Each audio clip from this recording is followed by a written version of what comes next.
You ever just double-click a document and poof, it opens? It feels totally seamless, almost like magic. But behind that simple click, your computer is doing this really intricate dance. It's opening, reading, and making sense of data from a file. So today, we're going to pull back the curtain on that magic. We're going to see how programs actually read files using this super powerful idea called a stream. So here's the game plan. We'll kick things off by figuring out what a file stream even is. Then we'll walk through the absolute fundamental pattern for using them.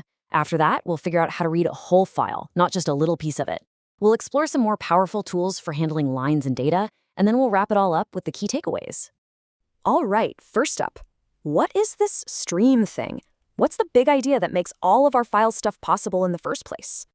I mean, it's a great question, right? A program can't just magically peer into a file sitting on your hard drive. It needs some kind of connection, a channel to get that information flowing. And that's exactly what a stream is. You can think of it like a pipeline or a conduit, with data flowing from the file, through the pipe, and right into your program. And to manage this pipeline, we get this special variable called a file pointer. You'll see it written as FILs with a star. This pointer becomes our handle, our remote control for literally everything we want to do with that file. Okay, so now that we have this idea of a stream, let's see how it fits into the single most important pattern you need to know. Seriously, no matter how complicated your program gets, working with files almost always boils down to the simple three-step rhythm. First, you open the file. This is what sets up that stream we talked about and gives you your file handle. Second, you read from it, pulling data through that stream. And third, and you cannot forget this part, you close it. This tells the operating system, hey, I'm done here. You can release this now. Open, read, close. Get that rhythm in your head.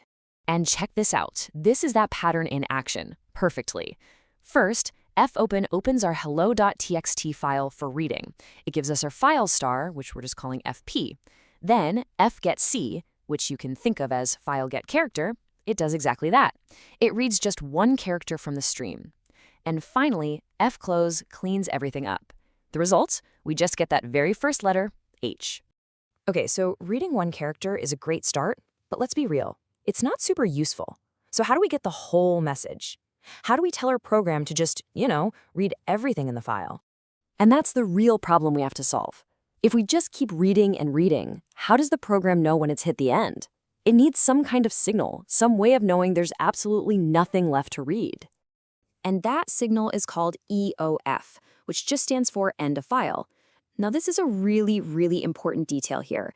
EOF is not some secret, invisible character that's hiding at the end of your text file.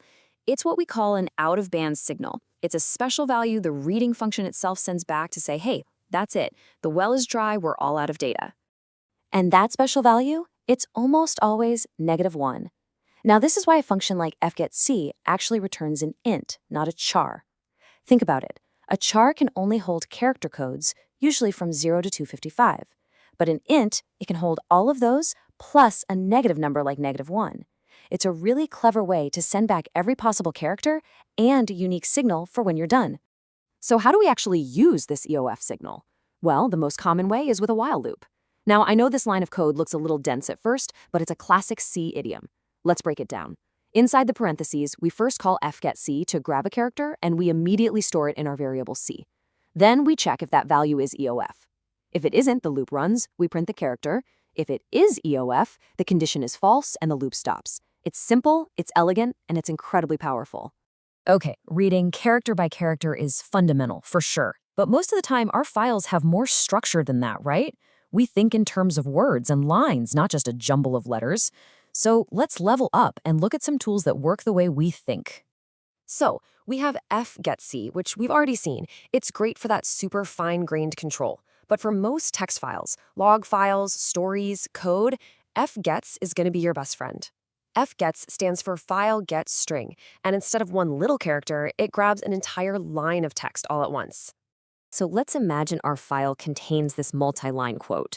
Trying to read this character by character would be a total pain, but reading it line by line, yeah, that feels way more natural. And just look at how much cleaner this code is. The while loop now calls fgets. We tell it where to store the line, the maximum space we've set aside for it, and which stream to read from. Now, instead of checking for EOF, fgets returns null when it's all done. So with just a simple loop, we can read the entire file and even add our own line numbers. So much easier. But what if our file isn't just a block of text? What if it's more structured, kind of like data you'd see in a spreadsheet with organized columns? For that, we need an even more specialized tool. Take a look at this whales.txt file. Each line has a name, which is a string, then a length, which is a number with a decimal, and then a mass, which is a whole number. Now, we could use ifgets to read the whole line and then try to pick it apart ourselves, but there's a much better way. And that way is fscanf. The name stands for file scan formatted, and you can pretty much think of it as printf in reverse. You give it a little format string that describes the shape of your data, in our case, a string, then a float, then an integer. fscanf reads the file, finds that pattern on each line, and automatically puts the data right into your variables. It's an absolute game changer for reading structured text. All right, we have covered a lot of ground here, from reading single letters all the way up to parsing fully structured data. So let's just take a quick step back and make sure we lock in the most important points. So let's recap. First, everything, and I mean everything, starts with that file stream C. That's our pipeline to the data. From there, it's all about that fundamental rhythm. Open, read, and always remember to close. To read a whole file, just use a while loop that keeps going until it hits a stop signal like EOF. And finally, work smart, not hard. Choose the right tool for the job. fgetc for bytes, fgets for lines, and fscan when your data is nice and structured. So we've basically unlocked the ability to read and understand information from text files, which is awesome. But reading, that's only half the story, isn't it? The next logical step is to create, to modify, to write our own data back out into the world. And what about files that aren't even text, like images or music or videos? Well, that opens up a whole new can of worms with a whole new set of challenges and tools. But for now, you have the